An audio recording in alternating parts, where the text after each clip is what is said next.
L'être humain, c'est qui ou c'est quoi? L'être humain, est-ce qu'il est une personne, deux personnes, trois personnes? Normalement, quand nous regardons un être humain, nous voyons une seule personne. La Bible dit que nous allons changer. Viens vers ici. Nous changeons ici. Dit ici le suivant. L'Éternel Dieu forma l'homme de la poussière de la terre. Dieu dans la terre. Ok? Il l'a formé de la poussière de la terre. Il a pris l'argile, il a formé un corps. De corps physique. Et ce corps-là, il n'a pas de vie. Ça, c'est le corps. C'est ça. La science dit qu'il a une grande quantité d'argile dans notre corps. Un grand pourcentage de notre corps, c'est argile. Ici dit que l'Éternel Dieu forma l'homme de la poussière de la terre. Et il souffla dans ses narines un souffle de vie. Un souffle de vie, venez. Et l'homme s'est enlevé. Ok? Le souffle de vie est là, l'esprit. Le corps était là. Il a reçu le souffle de vie, que c'est l'esprit. Et la Bible dit que l'homme devint un être ou une âme vivante. Amen. L'âme. Hein? Avec l'argile, le corps. Avec le souffle de vie que c'est l'énergie de Dieu, l'esprit, l'homme est devenu une âme vivante. Nous sommes une trinité. Comme Dieu est une trinité. Parce qu'ici dit que Dieu a formé l'homme à son image. Qu'est-ce que c'est à son image? C'est pas que nous soyons comme Dieu est comme nous, comme ça, non. Nous sommes tous différents. Et là, ceux qui sont plus gros, sont plus minces, ou ont beaucoup de cheveux, ou n'ont pas, n'est-ce pas? Hein? Nous sommes différents. Mais à son image, ça veut dire trinité. Corps, change. Âme ici. Corps, âme et esprit. Et c'est ici la formation de l'homme, c'est ça. Une trinité.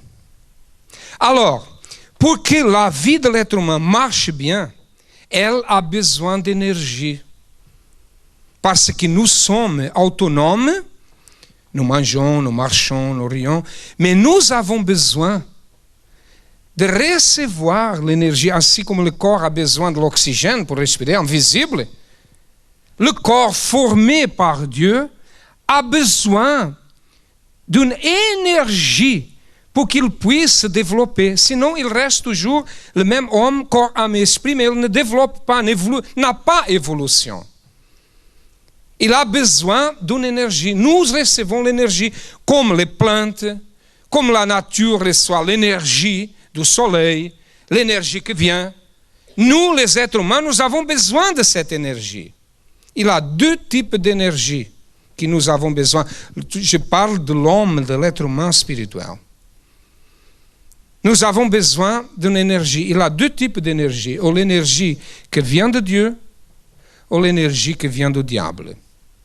Et si l'énergie de Dieu n'est pas là, je ne parle pas du souffle de vie. Parce que le souffle de vie, tous les animaux ont le souffle.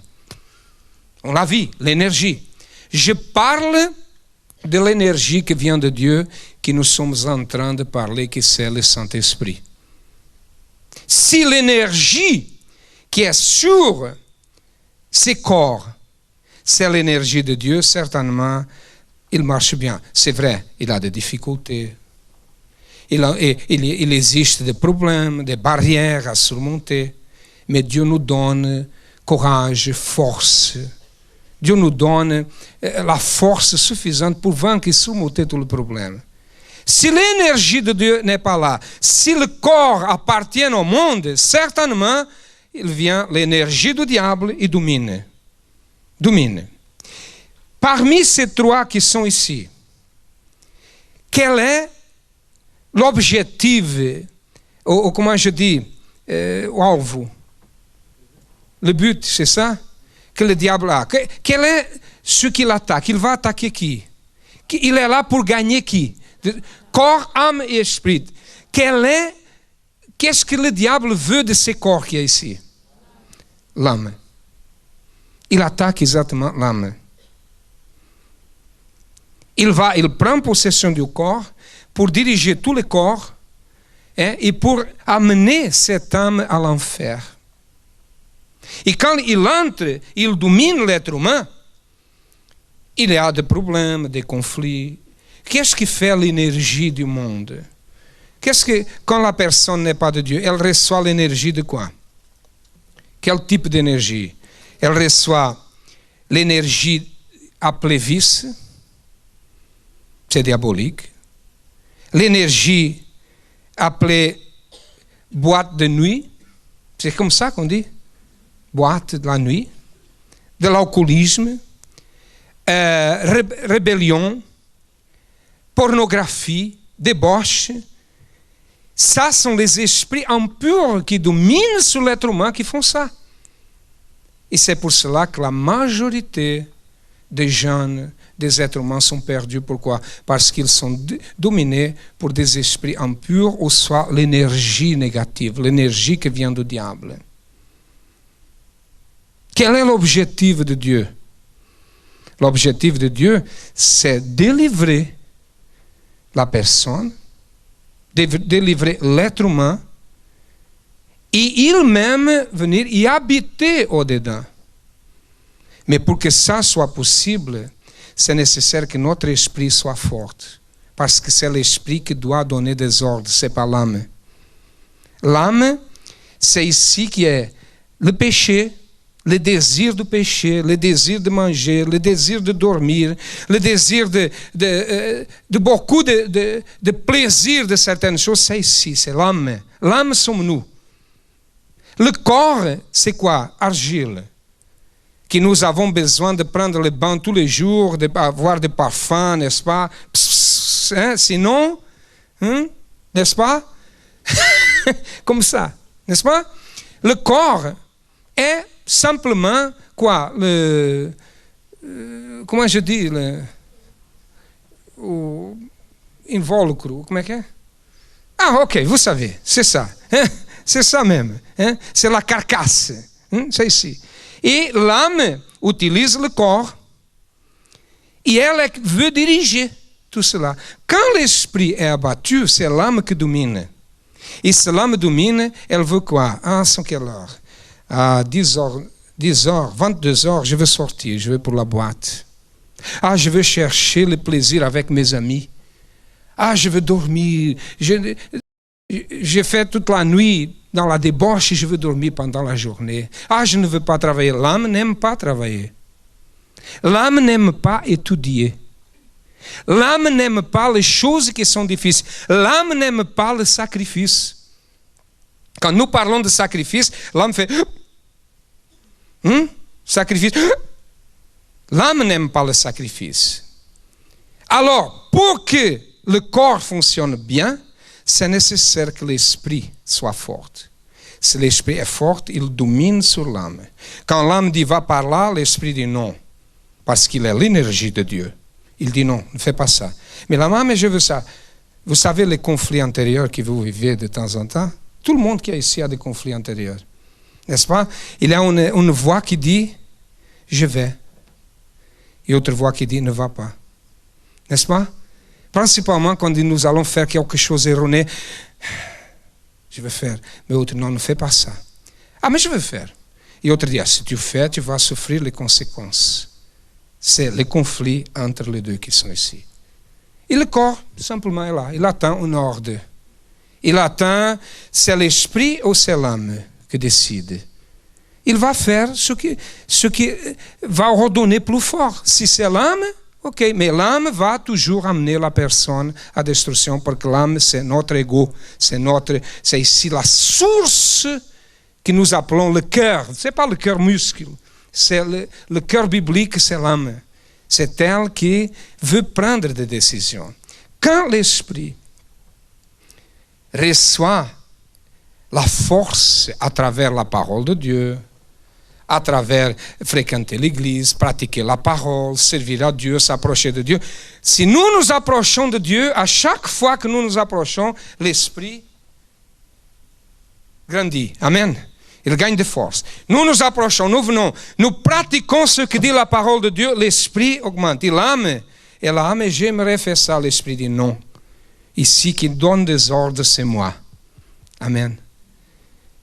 C'est à travers cette parole, la parole que vous écoutez, fréquentez l'église, participez des événements, vous êtes proches. Quand vous vous approchez de Dieu, vous donnez force à l'esprit. Et un jour, l'esprit, il ouvre la porte, il a dominé l'âme, l'âme accepte les ordres, est soumise à l'esprit, et là, elle dit, ok,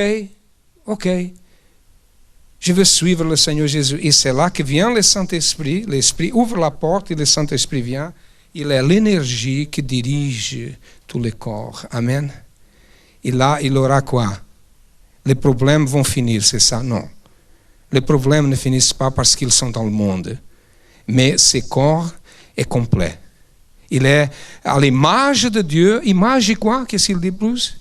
L'image et semblance de Dieu. C'est image et semblance. L'esprit domine. L'esprit de Dieu dirige l'être humain. Et le diable ne peut pas toucher. Amen. Mais pour cela, il faut que l'hiérarchie du corps soit comme elle doit être. C'est l'esprit qui donne des ordres. L'âme est soumise, elle devient humble. Et le corps va simplement faire ce que l'âme dit de faire. Notre corps n'a pas de désir. Ce n'est pas le corps qui a des désirs. Ce n'est pas le corps qui prend des décisions. Le corps simplement accepte ce que l'âme dit. Ou l'esprit. À partir du moment que l'âme appartient à Dieu, qu'elle se donne à Dieu, qu'elle se à la repentance, qu'elle écoute la voix de l'esprit, à partir de là, il commence à apparaître une nouvelle personne, jusqu'au jour que l'âme dit, Seigneur, je sais que je suis orgueilleux, je sais que je suis rempli de défauts, je sais que je ne mérite rien, et Seigneur, je te demande pardon de toutes les choses erronées que j'ai commises. Aujourd'hui, je te connais. Et c'est là que le corps est uni. Il est préparé pour recevoir le Saint-Esprit. Amen. N'oubliez pas. Tous les mauvais désirs que vous avez, c'est l'âme. Et toutes les choses bonnes que vous désirez aussi, c'est l'âme. Mais l'âme a besoin de l'autorité de l'Esprit. Un jour, nous avons parlé d'ici un peu de la vie dans le monde. Un jour, qu'est-ce qu'il va se passer? Vous savez qu'il existe la première mort et la deuxième. Vous avez écouté parler de ça, le pasteur prêche ça. Mais est-ce que vous comprenez ça? Je pense que non. Qu'est-ce que c'est la première mort? La mort, c'est comme ça. Un jour, Dieu retire le souffle de vie que c'est l'esprit. Vous pouvez aller. Quand ça se passe, non. Le corps retourne à la terre. Nous n'avons pas essayé ça. Ça va bien. Hein? Le corps retourne à la terre. Il peut aller. Tu as le corps. C'est fini. Il reste quoi? L'âme. La première mort, c'est la séparation de l'âme du corps. Et maintenant, l'âme est invisible. Elle est invisible. Et maintenant, cette âme va se présenter devant Dieu. Si elle est à 7, après la mort, si elle est à 7, elle va entrer dans le royaume, dans le paradis. Elle va habiter avec Dieu. Elle a la vie. Mais si elle n'est pas ascète, il y aura une séparation entre l'âme et Dieu. C'est la deuxième mort. Elle est condamnée à l'enfer. Elle n'habite plus avec Dieu. Si vous pensez à ça, si vous méditez sur ça, vous allez voir le futur du corps que Dieu a créé. C'est ça. La deuxième mort, c'est la séparation de l'âme avec Dieu. Et c'est ici, dans ce monde, que nous devons prendre soin. Et c'est pour cela que l'Église se préoccupe, inspirée par le Saint-Esprit, pour que nous recevons la plus grande bénédiction qui existe, les baptêmes du Saint-Esprit. Sont ceux qui sont choisis, sont ceux qui sont baptisés du Saint-Esprit. Sont ceux qui, au-dedans d'eux, habitent l'ADN de Dieu qui c'est l'Esprit. Et c'est pour cela que l'Église existe, pour nous enseigner ce chemin. Mais ça dépend de vous. Merci. 3 apôtres qui ont monté avec Jésus dans le monde de la transfiguration. Et ces 3, intéressants, c'est Pierre, Jacques, et qui est l'autre? Jean. Jean était le plus jeune de tous les apôtres. Et c'est celui qui a été mort, le dernier à mourir, le dernier. Et c'est lui qui a reçu quoi? La révélation de l'Apocalypse. Le plus jeune a reçu la révélation de l'Apocalypse. Il a donné la révélation au plus jeune. Il veut vous révéler beaucoup de choses. Et ça dépend de vous. Nous avons 2 choses à choisir. Ou nous servons le monde, ou nous servons Dieu. Et vous êtes ici, je crois que vous voulez servir Dieu. Sinon, il n'a pas une raison pour que vous soyez ici. C'est ça? J'ai raison? Voulez-vous servir le Seigneur? Le suivre? Vous avez choisi le bon chemin, la bonne voie. Amen. Levez-vous. Et maintenant, vous allez dire à lui ça. Levez-vous. Seigneur, ici, c'est ton église. Les jeunes qui ont renoncé aux choses de ce monde et d'autres qui sont en train de renoncer, de lutter. Et la lutte, mon Père, c'est difficile, très difficile. Très difficile, n'est pas facile, je sais. Mais tu connais, Seigneur, et tu sais. Tu aimes la sincérité. Reconnaissez vos faiblesses. Reconnaissez devant Dieu. Quelle est la faiblesse que vous avez? Parlez avec lui. N'importe quel est un vice, parlez avec lui. Parlez de manière que les autres n'écoutent pas. Vous parlez, mais parlez. Dites à Dieu. Et dites, Seigneur, je veux me délivrer de ça. Je veux changer. Je veux changer, Seigneur. Je veux être transformé. Je veux recevoir ta présence. Je m'humilie sur ton autel, Seigneur. Je m'humilie devant toi. Je m'humilie devant ta présence et je reconnais mes erreurs. Et je sais que sans toi, je ne peux pas. Sans toi, je ne peux pas. Présenter l'humiliation devant Dieu, sincère. Une humiliation sincère. Non remplie d'hypocrisie, sincère. Parce que n'est pas devant moi que vous vous humiliez. N'est pas devant le nom qui est écrit ici. Vous vous humiliez devant la présence du Dieu vivant. Le seul Seigneur. Et vous qui êtes ici devant, vous qui avez choisi un jour servir à Dieu, tout abandonner pour servir, dites ça à lui. Dites, Seigneur, prépare-moi. Prépare-moi pour que je puisse, Seigneur, te servir sous l'autel. Donnez votre vie à Dieu.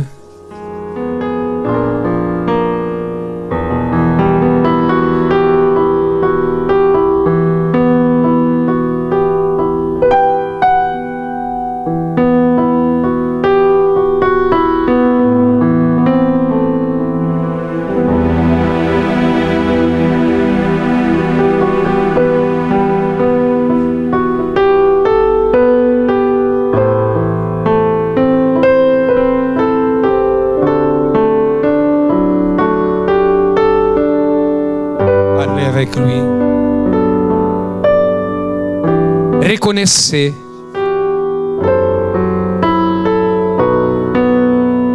Mon cœur se trouve blessé, j'ai une grande solitude. À toi je viens m'y adresser. De tout ce que j'ai passé, oh combien j'ai dû pleurer pour tout ce qui m'a angoissé. Je m'humilie sur ton autel. Seigneur Jésus, viens J'ai m'aider. besoin de me retrouver. J'ai besoin de me retrouver.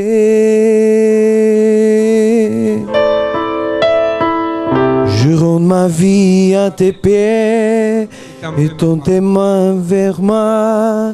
Viens m'aider. Relève-moi du bourbier. Relève-moi du bourbier. Retire-moi de la solitude qui se trouve dans mon cœur.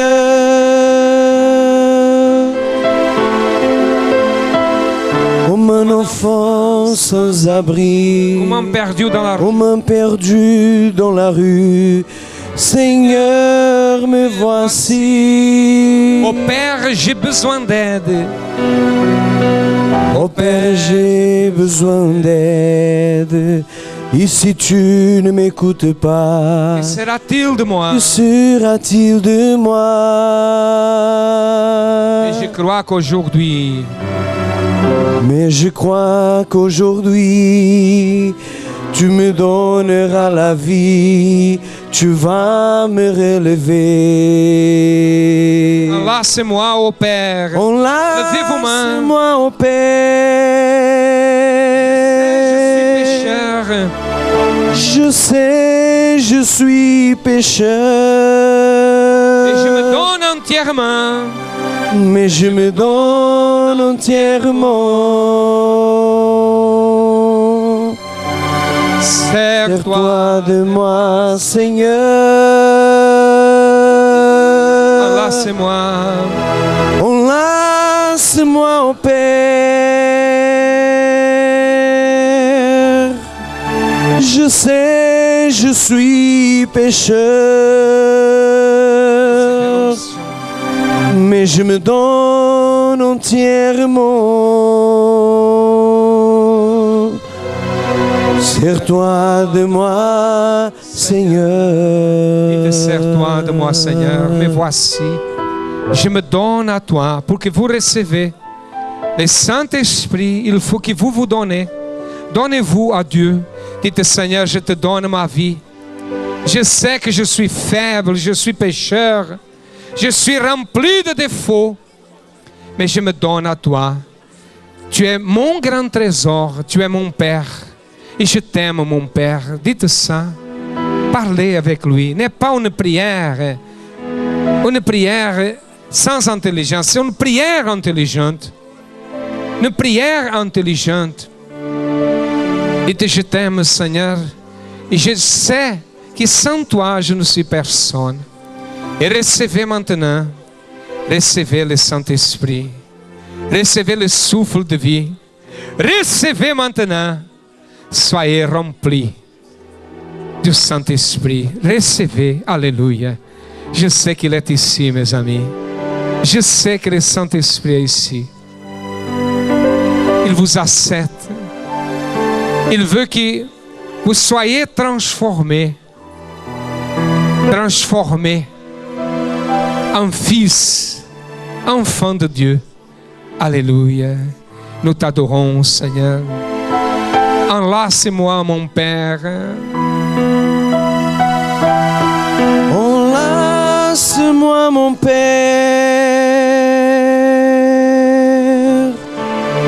Je sais, je suis pécheur. Mais je me donne entièrement. Sers-toi de moi, Seigneur. Enlace-moi, toi, mon Père.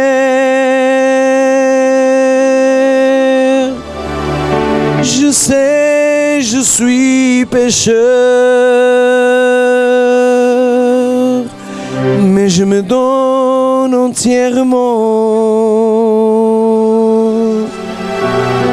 Sers-toi de moi, Seigneur.